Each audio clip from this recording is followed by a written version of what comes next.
Hey guys, welcome to another video. First of all, we have crossed like 1 million views on this channel. That is insane, and we are really going to cross 20,000 subscribers. A lot of people have asked me this question, that how much do you spend per month, or what is living expenses, how much is your rent, how much do you spend in food and stuff. So I'm going to share everything in this video.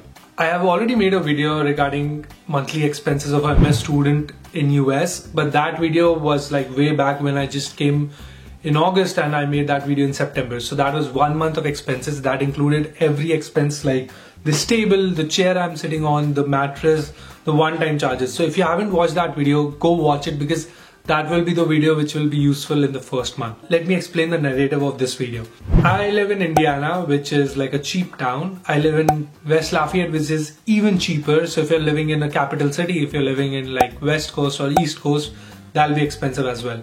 I asked 10 of my friends to share their expenses. I'm going to list out from where they are. So one of my friends is in Boston, Northeastern University, New York, Columbia University, Palo Alto in Stanford, Jersey City in Stevens, University of Florida, Gainesville, where I was last month, Raleigh, which is in North Carolina, so he's studying in North Carolina State University. One friend is in Georgia Tech, that is Atlanta, that is downtown. Oregon State University, one is from UT Dallas and one is from UT Arlington. So it's pretty cool, we got a variety. I'm from Purdue, which is in Indiana. Okay, let me break the video down. I'm breaking the video down into 5 parts. Rent, food, your phone connection, your eating out, and your miscellaneous things. Rent is the most expensive thing. I think 50% of my expenses goes into rent, and living cost can be very high if you're going to a downtown, or if you're living in suburbs, it could be very cheap.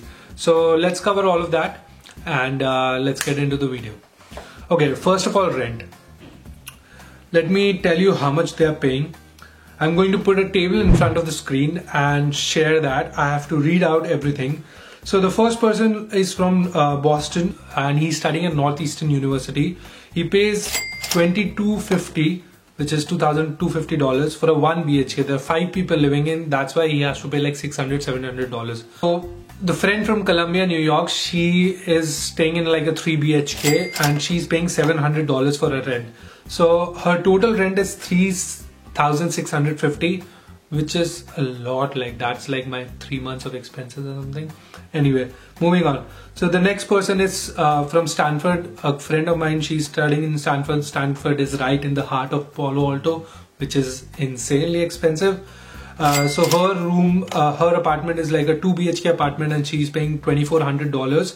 She's not sharing room with anybody. For herself, she has to pay $800.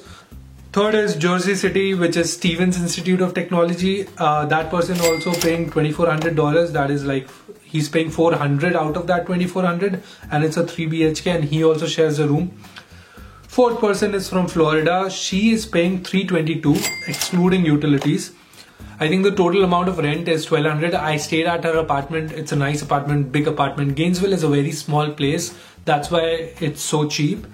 The next person is in North Carolina. He's paying $250. He's a 2 BHK. He has a 2 BHK apartment, but he's sharing a room with somebody. So this room he'll be maybe sharing with somebody, and he saves a lot. So if not sharing, you'll be paying $500. The next person is in Atlanta. She's paying $500 for a shared room. I visited her place when we went to Florida. The apartment was superb, but like for $2,000, they're getting a 2 BHK. I'm paying $780 for a 2 BHK, but they're living in downtown, so can't really do anything. And she's paying $500 for that room, and it's like a small room with 1 bed this side and 1 bed this side. Anyway, moving on. A friend of mine is on Oregon State University, but he's fully funded. He's making $2,000 per month. That's why he's living in a studio apartment, and he's paying $915. Next is Harsh. If you don't know Harsh, that Indian guy, he's living in UT Dallas. He's studying in UT Dallas, and he's paying $720 because he's living in a studio apartment. Third person is a person from UT Arlington. He's paying $570. His apartment rent is $1,000, but he's paying $570. He's living in a 2 BHK. So same as how I am living. Maybe UT Arlington, maybe he's living very close to the campus. I'm not living as close to the campus as it may seem. But that's why I'm paying like $788 for a 2 BHK. If you're living on campus, you might be paying like $1,400, $1,500 for the same kind of apartment. And you might not even get these kind of facilities because it's just close. It all depends on that. Before I move on to the next part of this video, I want to mention one thing. Let's talk about part-time jobs. Let's talk about how much you can make through part-time job, how much you might be getting through part-time job, and how much expenses you can cover through part-time job. I'll again say it's very subjective to the state you're living in. You might be getting the same amount of minimum wage in different states, but your rent is expensive, your rent is high, so you might not be able to cover the whole thing. So if you calculate 8.5 into 20 hours per week into 4 weeks, that comes up to $680. And that means I can cover up my whole expenses if I'm working 20 hours per week.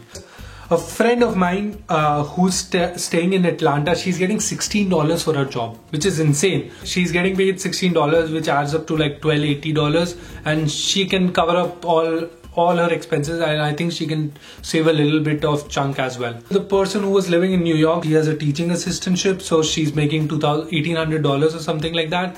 The friend who's in Oregon State, he's making $2,000, so he can also survive easily with that kind of money. I think minimum wage, I'm going to put a US map here and put like a table how much, what's the minimum wage of each state, and you can calculate, because as an international student you are allowed to work 20 hours per week. Calculate yourself like that minimum wage into 20 hours into 4 weeks, and that much money you'll be making every month. And check if you can cover up. You might have to live a little frugal, but you can cover up your expenses. So let's move to the next part called food. So everybody who I talk to is on an average spending $150 to $200. The expenses might be very subjective. If you're like eating out, you will be spending $10 on each meal. And it's also subjective on this thing that, okay, I am a big guy, I eat like a foot long in one sitting. There are friends of mine who take that foot long, eat half of it right now and eat the second half next time. So for $5, which is one of my meals, for them it's two of the meals. So it's very subjective. They are spending less on food and I'm spending more on food because I just eat. There are people who are spending much less than that, but what they do is like eat in every time, so they're not spending at all outside. They're not eating at all. They're cooking their meals, they're packing their food and they're eating in. That way you're saving. Third part is your mobile connection. For the 10 people who I talked to, 3 of them have AT&T, 4 of them have T-Mobile, 1 of them have Lyca, and 2 of them have Ultra Mobile. So the people who have T-Mobile, it really depends. Okay, I'll tell you one thing, how family plan works. In US, family plan is a big thing. You can get phone connections on family plan and you can divide the cost. If you're taking a connection out of family plan, you'll be spending like $40 on a SIM. You'll be getting like 2 GB of data. Whereas in my case, for this phone, I have T-Mobile connection and it's amazing. And I pay $30 for unlimited internet, unlimited calls, unlimited text.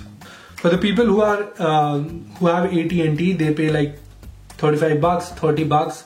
So it ranges, I would say it ranges from 20 to 35. The friend of mine who's in Stanford, she's only paying $15. I think she gets limited amount of internet. But if you have Wi-Fi, if you're living on campus, if you have Wi-Fi at home, you really don't need that much internet. Unlike you're like a person like me who's always on social media.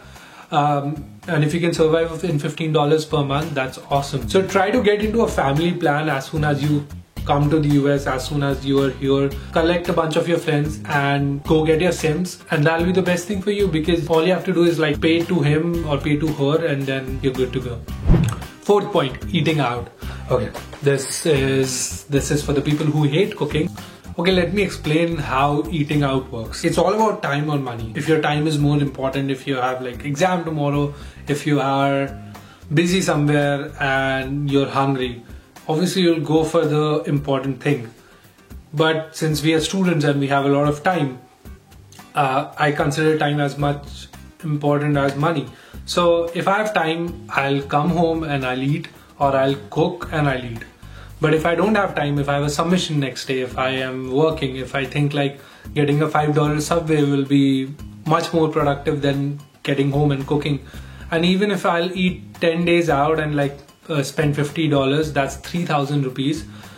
And I'm sure like if you're going out in India as well, you'll be spending that much. The only difference between spending in India and spending here is because there's a lot of money which is going out in your rent. You're always skeptical about spending money.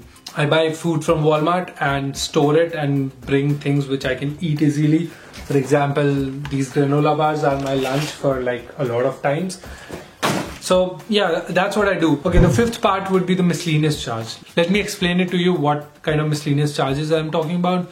You might be buying something from Amazon, that counts as a miscellaneous charge. You are getting a car, zip car for going somewhere, that counts as miscellaneous charge. On that note, I'm leaving a link of Zipcar. You'll get like 3 hours of driving free. I'm leaving Uber link and Lyft link as well. So if you're coming to the US anytime soon, use that coupons and get like $20 off on the first ride. That's amazing. Maybe you have to print something, you have to buy something, you have to buy a piece of cloth, that counts as miscellaneous charge. So I don't think it's that much every month, but it is there, it adds on.